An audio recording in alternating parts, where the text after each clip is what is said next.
Graça e paz, queridos.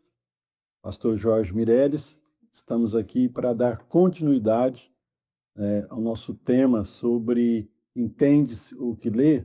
Eu vou dar a segunda aula, que é a ferramenta mais importante, que é uma boa tradução. Você tem a sua Bíblia na sua casa e você nem imagina como ela chegou até você. Para vocês terem uma ideia, nós temos mais de 3.700 traduções, versões da Bíblia Sagrada para 2.400 idiomas. Realmente é algo extraordinário. E mais outras traduções estão sendo feitas para línguas que ainda não têm a Bíblia Sagrada. Conheci, por exemplo, um companheiro de ministério. Ele estava traduzindo as escrituras para uma tribo indígena. Ele está lá há muitos anos para traduzir o Novo Testamento, nem a Bíblia completa. Tamanha a dedicação, a força, a capacidade de compreender a cultura, a linguagem desses indígenas para poder traduzir. Dá um exemplo. Nós conhecemos muito bem o Evangelho de João, capítulo 14, verso 6. Eu sou o caminho, a verdade e a vida. Então, só um versículo desse, para poder chegar ao coração daqueles indígenas, precisa de muito estudo e muito cuidado para vocês entenderem. Por exemplo, a mandioca é a força vital deles de manutenção, de sustento. Então, para você compreender que Jesus é a vida, é como se dissesse para eles, Jesus é a sua macaxeira, o seu sustento diário. Só para vocês terem uma ideia. É claro que para nós fica estranho, mas para eles faz todo sentido. É assim que os tradutores, eles olham a Bíblia, ou quando eles vão traduzir, buscando trazer mais perto da cultura e da forma como eles compreendem as escrituras. Então, nós temos o alvo, o público direto, por isso que há muitas traduções. Só no Brasil nós temos, por exemplo, algumas conhecidas. Eu vou dizer para você. Nós temos a ARA, que é a revista Almeida e atualizada. Nós temos a ARC, que é a revista Almeida e corrigida. Nós temos a NVI, que é a nova versão internacional. Nós temos a NTLH, que é a nova tradução na linguagem de hoje. Nós temos a NAA, que é a nova Almeida atualizada, e assim por diante. Uma infinidade de versões que temos das Escrituras. E tudo isso veio de onde? Me permita. Por exemplo, nós temos aqui o Novo Testamento grego, que é a busca mais próxima dos originais. Nem esse texto aqui é o original. Aliás, nós temos traduções do original, de textos que foram descobertos e os autores se debruçaram e foram traduzindo a Bíblia passo a passo. Por exemplo, nós temos aqui, essa aqui é uma gramática do hebraico, e é outra coisa importante. Então, nós temos a língua hebraica, que é o Velho Testamento. Nós temos a língua grega, que é o Novo Testamento. Imagina o trabalho que as pessoas tiveram de debruçar nesses originais, ou cópia dos originais, e traduzir versículo por versículo, buscando aproximar da fonte mais literal, mais real do que o autor, quando quis escrever, ele colocou no texto. Então, as traduções, elas realmente são uma ferramenta extremamente importante para nós no decorrer da nossa caminhada, da nossa jornada. Pois bem, vendo isso, o que nós vamos tratar aqui nessa aula é exatamente você compreender como é importante você ter em suas mãos uma boa tradução. Há N traduções, mas ter uma boa que te ajude é extremamente importante, porque a proximidade do texto original, ela faz toda a diferença, embora a gente saiba que isso é mais difícil, porque o que nós temos hoje são traduções das cópias que foram feitas dos originais. Muito bem. Traduzir a Bíblia não é apenas substituir palavras de um idioma para outro. Preste atenção, é o que eu disse lá no início. A importância do autor conhecer o público para quem ele está traduzindo o texto. Não é só ir substituindo as palavras ou colocar algumas mais bonitas que ele acha. Não, pelo contrário. Ele precisa ser fiel ao texto, que é essencial, mas, ao mesmo tempo, ele precisa conseguir de uma forma que o público consiga entender o que ele está dizendo, e assim por diante. Então, muitas palavras e idiomas dos originais possuem, por exemplo, múltiplos sentidos. A Bíblia diz que Deus amou o mundo. Aí, ao mesmo tempo, o apóstolo João diz para nós não amarmos o mundo. Parece que é uma contradição. Que mundo é esse que Deus ama? Que mundo é esse que Deus criou? Mas que João vem e diz assim, olha, não ameis o mundo. Fica, às vezes, confuso na cabeça de alguns. Porque uma só palavra, cosmos, ela possui, por exemplo, na linguagem grega, diferentes interpretações. Nós temos um mundo criado, natureza. Deus criou. Então, quando a gente olha para a natureza, a gente glorifica a Deus. E nós fomos chamados para preservá-la.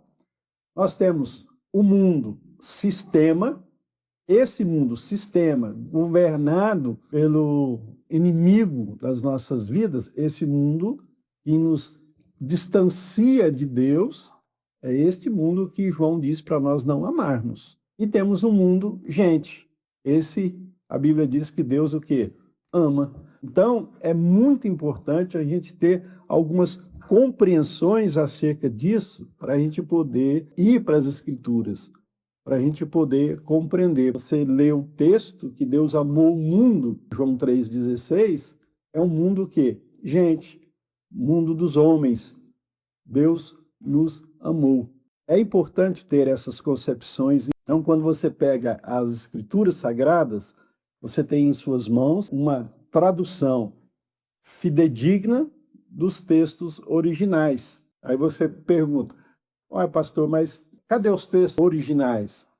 Nós temos fragmentos, a verdade é essa, nós temos fragmentos dos textos literais que foram escritos, por exemplo, pelo apóstolo Paulo. Nós temos alguns fragmentos. O que nós temos?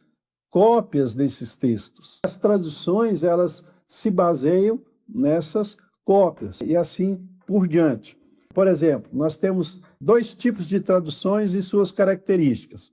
Existem diferentes abordagens na tradução bíblica e cada uma possui vantagens e limitações. Nós temos, por exemplo, a tradução literal, quando você ipsiliter ali do texto. É mais complexa essa tradução, mais difícil de entendê-la. Nós temos traduções dinâmicas e temos as paráfrases, que ajuda, de alguma forma, as pessoas compreenderem os textos. Então, a importância das versões ou das comparações das versões, porque nenhuma tradução, o mais próximo, o mais legítima que seja, não é uma tradução perfeita. Cada uma pode destacar diferentes aspectos do texto. Volto a dizer, o público, o objetivo que o tradutor quis alcançar faz diferença na hora da tradução. Se você pega uma tradução ARA, da revista Almeida, e atualizada, ela tem um público seleto para isso. Mas nós temos, por exemplo, a NTLH, que é a nova tradução na linguagem de hoje.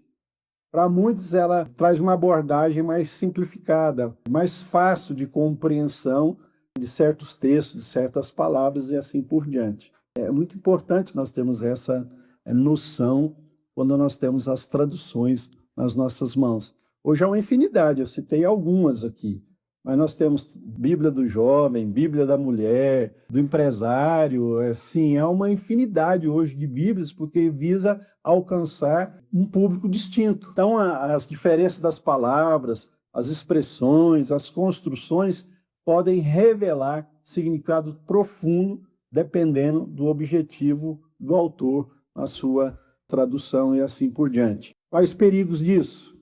Um dos maiores perigos é construir doutrinas a partir de uma única tradução, sem considerar outras possibilidades de interpretação. Ao mesmo tempo que a Bíblia é tremenda para nós, ao mesmo tempo que a Bíblia é magnífica, nós precisamos tomar cuidado, porque um texto pode servir de base para se criar N doutrinas, até a partir de uma tradução errônea. Por exemplo, vou citar um texto bem conhecido. Jesus está na cruz e disse assim para um dos ladrões: hoje mesmo estarás comigo no paraíso. Essa é a tradução que nós conhecemos. Essa é a tradução mais próxima, real, verdadeira. Mas existe uma outra tradução que diz o seguinte: por isso te digo isso hoje, estarás comigo no paraíso. Mudou. Uma vírgula muda o sentido. Ou seja, a impressão é que Jesus está dizendo assim: estou dizendo isso para você hoje. Algum dia você vai estar comigo no paraíso. Não é imediato, é algum dia. Uma vírgula mudou completamente o sentido e dá respaldo para uma doutrina. Essa versão é a versão do Novo Mundo, é dos Testemunhos de Jeová. E quando nós lemos as Escrituras de uma forma mais clara, é imediato. Ou seja, Jesus diz para o ladrão: hoje mesmo estarás comigo no paraíso. É algo direto. Ele morre, imediatamente ele estará com Cristo no paraíso. Está vendo como que a versão, a tradução, ela é importante? Porque muda completamente o sentido e, em cima disso, cria-se doutrinas, e doutrinas perigosíssimas, que desvia você da centralidade da proposta de Deus para nós, do Evangelho. Então é muito importante, porque senão nós vamos criar várias interpretações, e a Bíblia não tem várias interpretações. Você pode contextualizar a mensagem para a sua vida, para a sua época, mas não tem várias interpretações. A gente precisa ter esse cuidado. Então, uma boa tradução, uma boa versão das Escrituras em suas mãos faz toda e absolutamente toda a diferença. Na igreja, a gente direciona uma ou outra versão. Na nossa igreja é muito comum. ARA, Revista Almeida e Atualizada. Eu uso, por exemplo, muito a NVI, que é a Nova Versão Internacional. E já tem a NAA, que é a Nova Almeida Atualizada, que está pouco a pouco entrando no lugar da ARA. Mas são versões consistentes, reais, fruto de estudos, faz toda a diferença para poder você ter em suas mãos um texto bom, um texto fidedigno ao que o autor quis dizer quando ele escreveu o texto, tanto no hebraico, como vimos, ou mesmo no grego. Então a gente precisa ter isso daí. Nós precisamos ter uma real ideia de que, ao olhar o texto, nós precisamos penetrar de uma forma mais contundente a respeito da ideia do autor. Então, quando você for ler a Bíblia, você tenha certeza que em suas mãos nós temos uma tradução boa. E muitas vêm, por exemplo, com notas de rodapé, e faz referências a outros textos que indicam outros textos importantes relacionados àquilo que você está lendo.